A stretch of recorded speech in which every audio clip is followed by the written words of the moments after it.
Before I begin, I want to say, first of all, thank you to all of you who, regardless of the trials and tribulations that have been happening over the last few years, have continued to take care of us. And a lot of people don't even know your name, even though you continue to work on behalf of individuals in the province of Nova Scotia. So thank you very much. And I'll say, while I know that I hope you all still like your jobs, I have the best job in the world. I really do. I can't tell you how exciting it is for me to get up every day and represent the people of Africville and go to work on that land that supported people for so many years. And regardless of the fact of how the people of Africville were treated, they still continue to come back. And that's because the area, the land, the people themselves give so much. So I'm just so very happy that you've invited me to come here today to talk about it. As you've heard, I'm a storyteller, so I'm going to tell this to you in a bit of a story. And then I'm going to invite a couple of former residents to come up. And the reason why I always bring a couple of former residents with me is because it's important to be reminded of why you do the work you do and who you're doing it for. And I use them as my guides to say, am I doing okay? Am I doing what you would like me to do? So I'm gonna start with, if there's anyone here who has not heard of the saga of Africville, maybe there is, I'm not sure. But the thing that you should know about Africville is that the African presence in Nova Scotia started as early as the 1600s. Nova Scotia is very unique. In fact, Nova Scotia, by the early 1800s, was the only site in Canada, let me say this, the African experience in Canada began in Nova Scotia. And that's a fact. In fact, by the 1800s, Nova Scotia was the only site of a colony of free blacks outside of the continent of Africa. Do you hear that? Because everybody else had been taken from Africa and enslaved around the world. But now Nova Scotia, because after the American Revolution and the War of 1812, thousands of blacks were promised freedom and land here in Nova Scotia, we had the only colony of blacks who were free outside of the continent. But one of the things you may not know about Africville is what befell her residents in the mid-20th century. For others, it's an abstract, frozen-in-time event that happened a long time ago. The city apologized, and we've moved on since then, or have we? But that is not Africville. Africville is not a was. We do not want Africville to be chronicled and described as an event locked into one tragic moment, like an insect stuck in amber. So we're going to take a little step back. We're going to go back to 1917, to the Halifax explosion, when the city of Halifax was decimated. Africville was right on the waterfront. It survived. It was bruised and battered. The village recovered and grew into a cultural enclave and a safe haven for many. Athletes, sports teams, entertainers, celebrities, and many people came to Africville. One of the things you may not realize is if you think about the Sam Crow days, when entertainers would travel around the world, and specifically when they came to Halifax, they would go to Africville. Why? Because they wound up settling into a community where people had similar ideas, similar ways of being. Sidney Poitier, Duke Ellington, I could name many, many people who spent time in Africville because it was comfortable. It was a family-oriented neighborhood. The vibe of a community was so bright. Aunties and uncles, blood ties or not, that's how people referred to each other. You could loosely describe it as an unofficial municipality within a municipality, situated not in the backlands of Nova Scotia, but right in the heart of Halifax. Because of this proximity, the residents of Africville provided a major necessary labor force in Halifax. but at the end of the workday, they always returned to their space. Little did the community realize what was coming for it. Over the first half of the 20th century, Halifax city officials and federal government, law enforcement, public health, with a chilling efficiency, engineered the decimation of Africville. Through processes of deception, encroachment, denial of rights, media bias and manipulation, and bullying, they dehumanized the people of Africville. What had taken so many years and generations to build was erased with a systematic precision. So by the 1970s, the settlement of Africville was no more. Her people went from being self-sustaining land and homeowners to what became sort of paternalistic city folks, continually robbed of their humanity. Because that programming of what was said about Africville had preceded them having to leave that community. And so now they go into the city, and people have, through the media and city and government, ideas of who the people of Africville were. And it wasn't favorable. That was done over time. What was not taken into account in this attempted erasure was the heart of Africville, her people, and her resiliency. And as the external attempted to redefine them, the people of Africville from the 1960s and forward, the children, the grandchildren, and great-grandchildren continued to self-identify as being from Africville, even though they were raised in many other places later in life. They rejected the external label of identification and negatively redacted history that had been slapped upon them. They got stuck in and committed to rectifying a wrong and moving beyond. And there have been a number of milestones since the 1960s and early 70s. The formation, of course, of the Africville Genealogy Society, which is probably one of the societies that people are most familiar with. That's the society that has kept the Africville reunions going for many years. It just celebrated the 40th Africville reunion.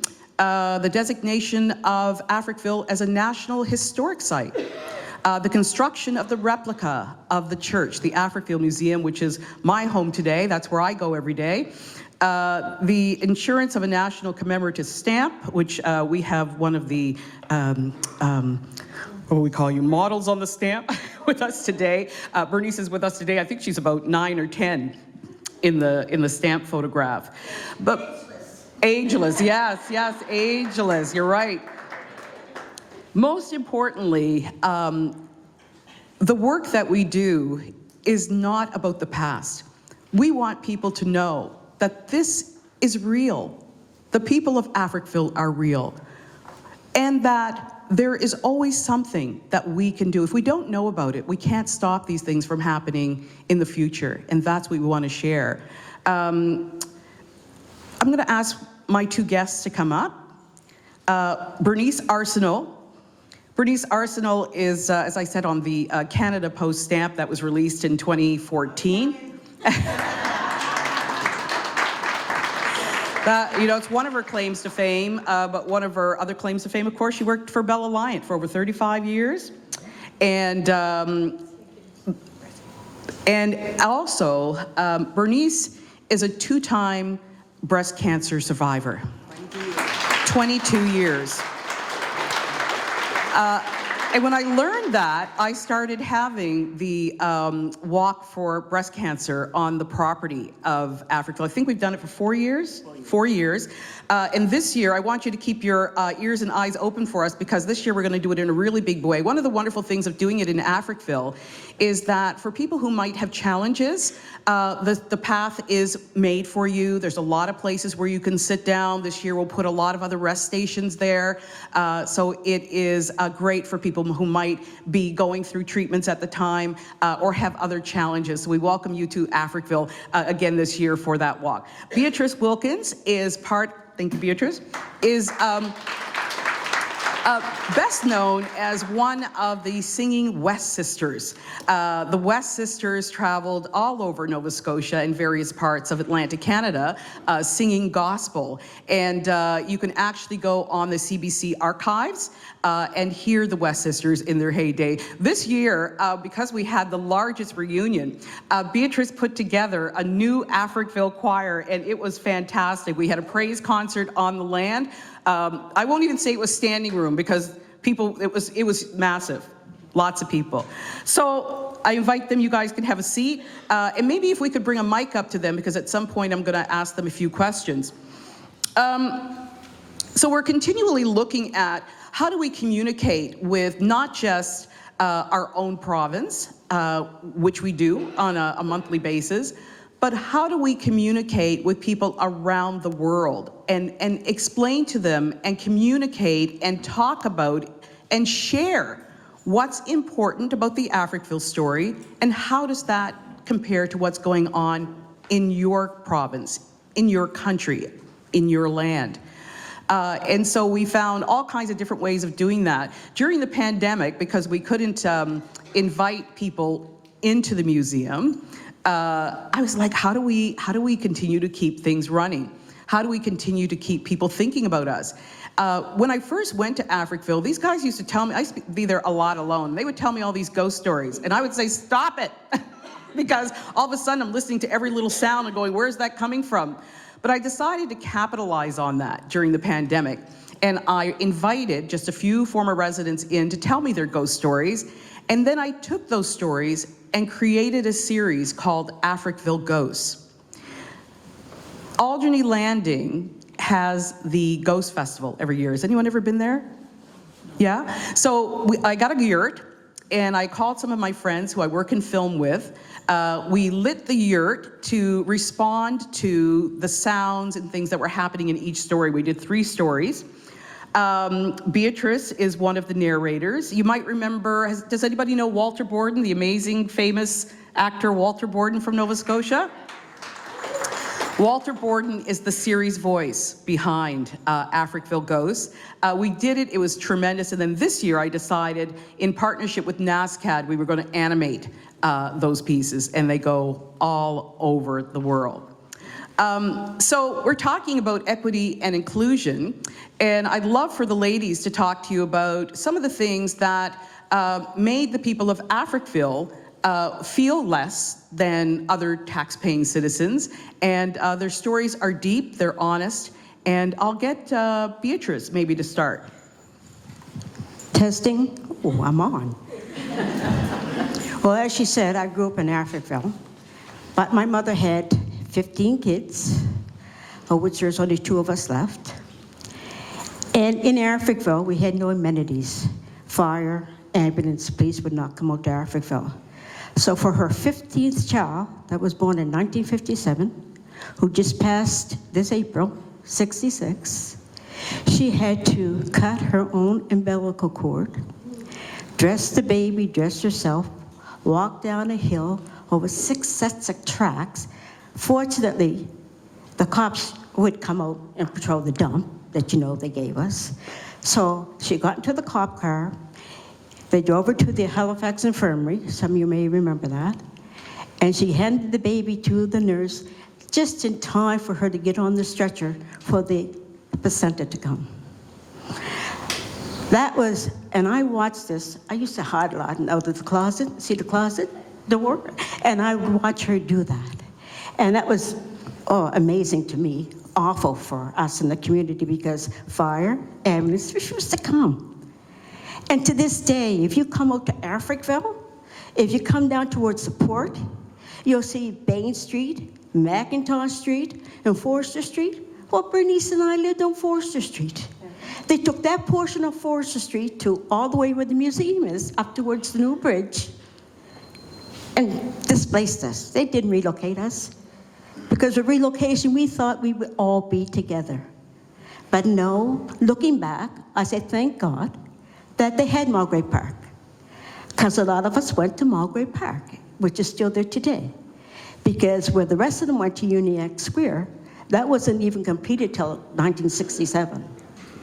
And on a horrible other note, living in Africville, we had a fire where Bernice and I lived around the turn. The community lined up, like you see in those cowboy shows, right? Try to get the buckets of water to the fire. Well, there wasn't enough buckets, there wasn't enough water. I watched 3 young kids perish at that house, scratching at the window, because they couldn't get out. That's it in my brain for the rest of my life.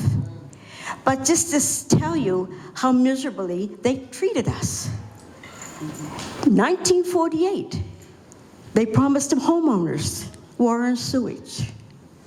We still didn't get it, and they came out and railroaded our people. So if you get uneducated people in your communities, look out for them. Try to be their voice, because Africville didn't have that. And years later, through the museum, we've learned that the guy they hired to come down from Toronto, Mr. Rose, to do his feasibility study, as we call him today, he felt sorry and said he was wrong in what he did to get the city permission to eradicate us. And just to, because Beatrice mentioned the dump, for those of you who don't know, one of the things that, remember, the people of Africville were already there. So people of Africville had been in the city of Halifax in a number of communities prior to moving to Africville. Some of them were in North or East Preston, Hammonds Plains, various places, and then moved their families to Africville in the 1800s because they learned that the closer they were to the city, the more job opportunities they would have.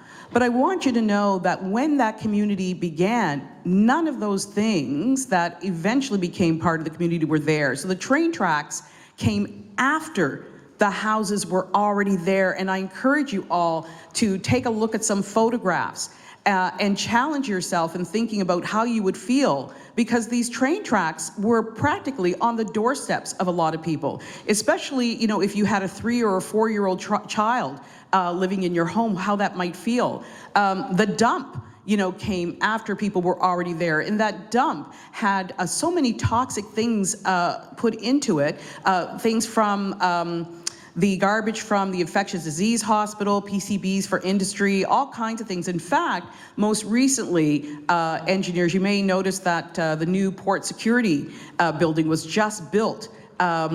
I think it's like, oh, you can actually look out the top windows and look at where the dump was.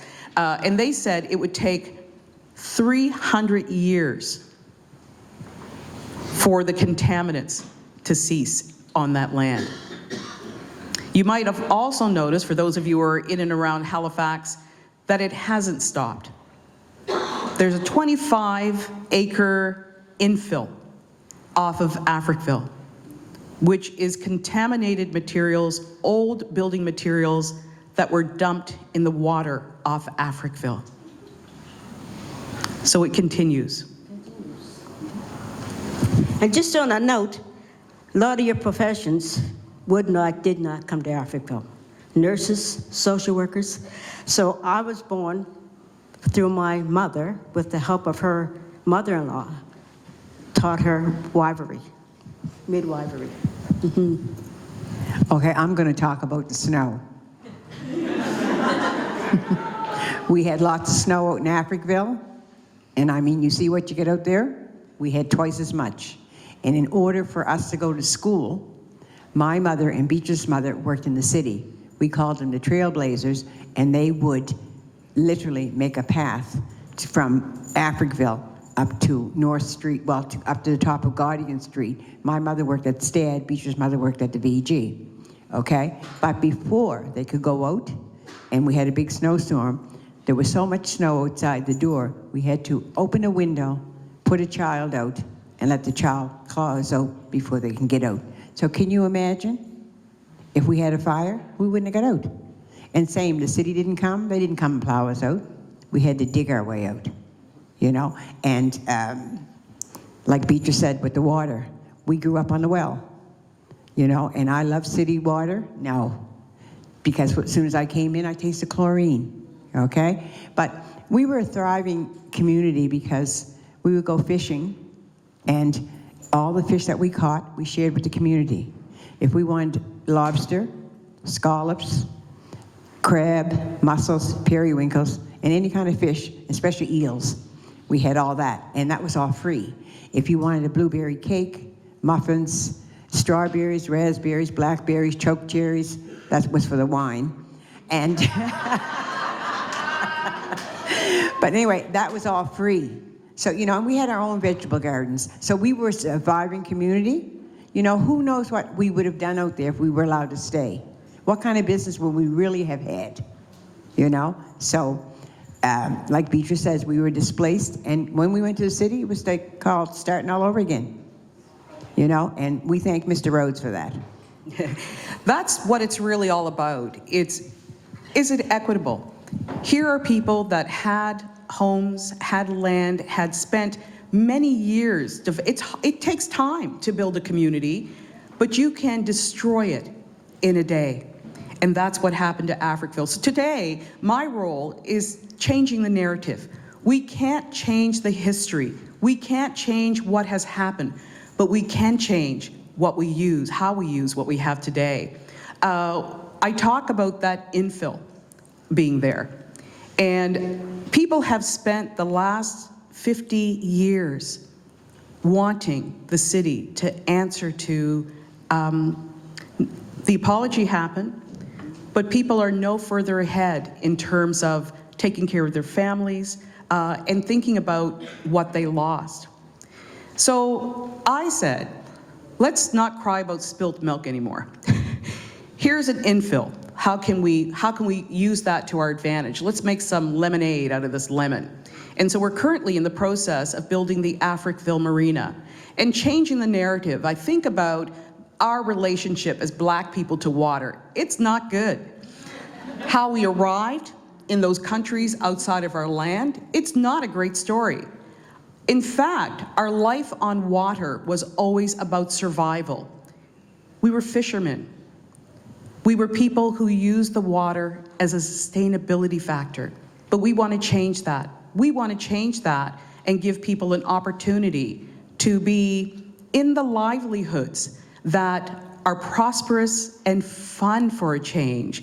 So we've met with a number of different organizations. We're looking at that marina being a training school for sailing and boating, and our investors are most interested in people who don't get a chance to learn those things. So it will not be a traditional sailing school, it'll be a sailing school for people from underserved communities, yeah, so just change that narrative.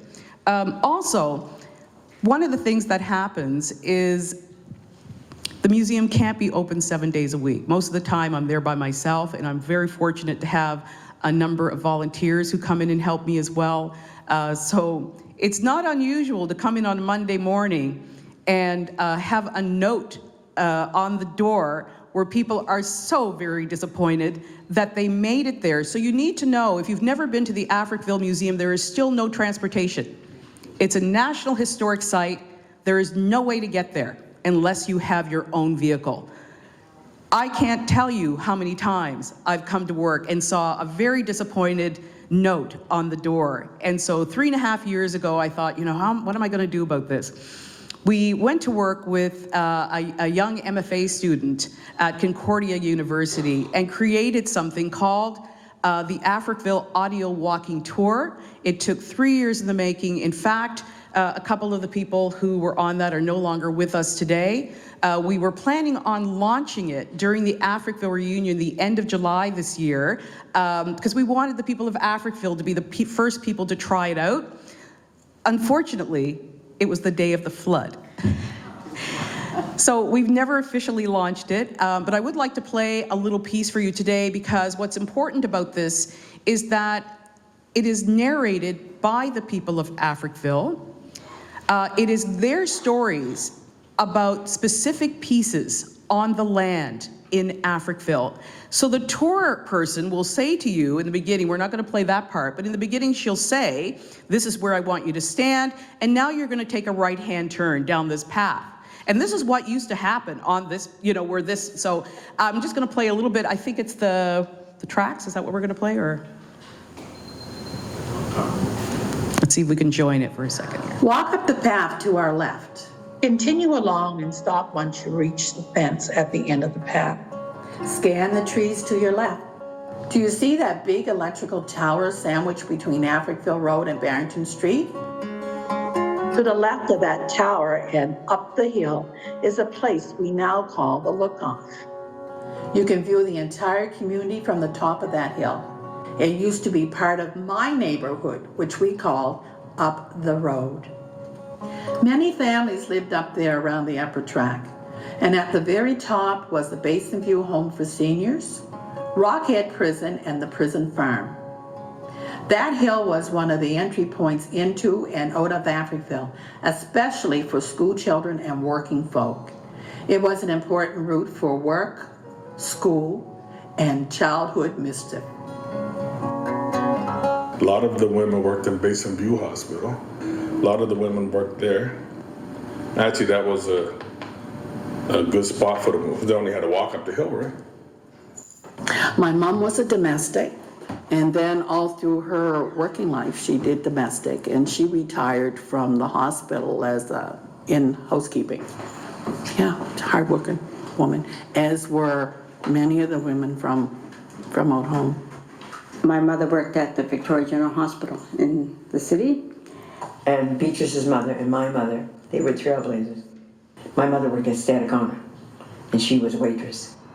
They would have to be to work early, so my mother and Beatrice's mother, and the snow would be up here to your chest. They would make the path all through, around the turn to go up the hill, and they'd walk to work, and they did that every day. We'd have our breakfast, and then we would go to school.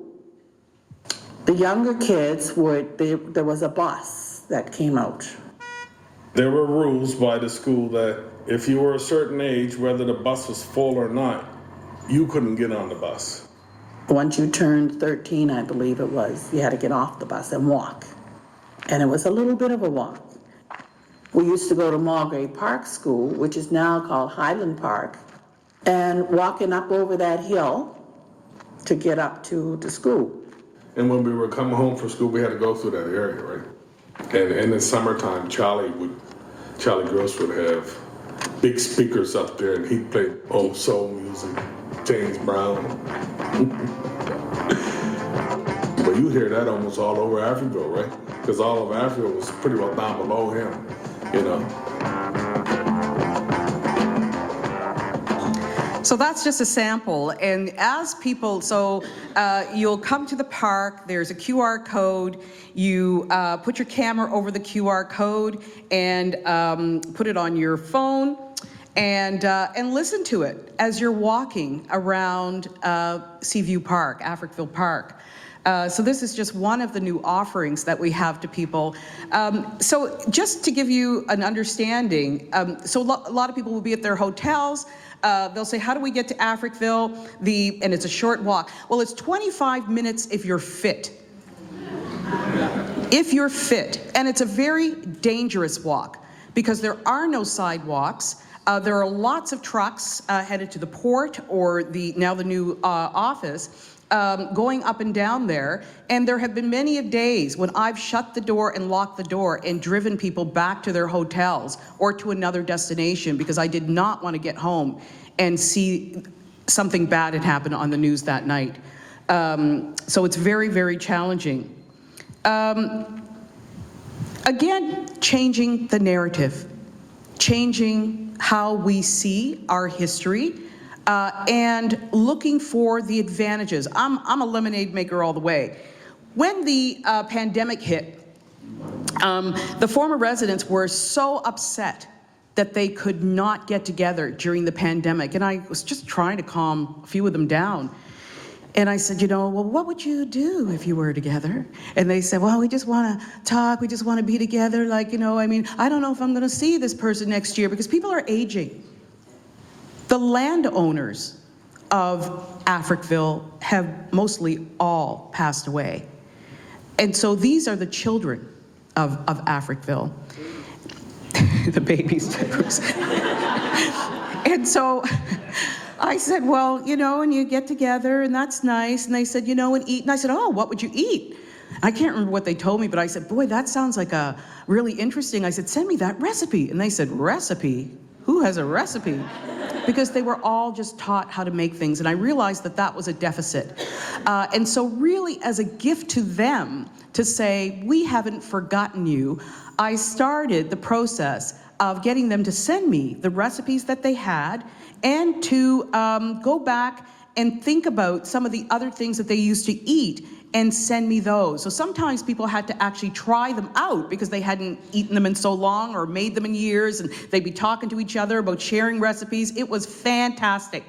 This book is so tiny. You see how thin it is? Little teeny weeny book. There are only 27 original recipes in this book, and then it's filtered out with other things that they talked about, like eel and little stories. I call this the book that went around the world. So we made it for former residents, but we sold 1,000 copies in 3 months. We are currently on our 3rd print. This book has been bought, I think they bought 400 copies. Cisco Foods, you all familiar with Cisco Foods? Cisco Foods, who is the largest supplier of foods to restaurants in Canada, bought lots of copies. And then they did a talk with the former residents on the recipes with their chefs online through Zoom. They did it 2 years in a row. Has anyone ever heard of Grand Theft Auto? The game Grand Theft Auto? The company who makes Grand Theft Auto is called Rockstar Games. They're out of New York, New York. They contacted us because they saw an article on this cookbook in the Toronto Star and made us what they call a vendor. Rockstar Games now sends us $50,000 American every year.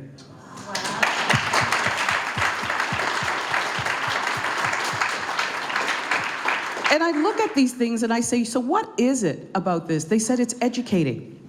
It's educating. It's another way of learning history other than the traditional ways, and it's educating. Everybody has to eat. Universities have bought this book and taught students how to make meals on a budget. Never thought of that.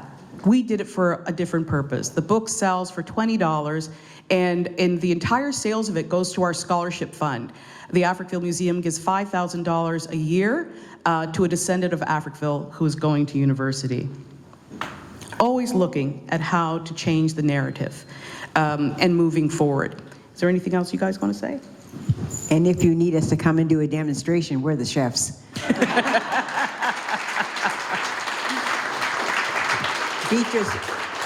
Beatrice's recipe is her mother's, her corned beef and cabbage, okay, boiled dinner, and mine are the blueberry muffins. And we did we had 80 international students that we showed them how to make, on a Zoom call, how to make this meal. But we had fun. Look us up. One of the things I want to share with you, because it's no secret, it was actually published a little over a year ago, is that the Africville Museum applied to UNESCO to be considered as a UNESCO site. We are a National Historic Site, but UNESCO means that we are now protected. And so we made application. We were told in December from France that our application was met with great pleasure. And so we're hoping to make an announcement before, I think it's September of this year. So please keep your eyes open for that, because that would be a significant thing, not just for Africville, but for Nova Scotia, for the province of Nova Scotia. Because if we do get this particular designation, we will be the only ones in Canada to have it. Thank you for listening. Come visit us sometime.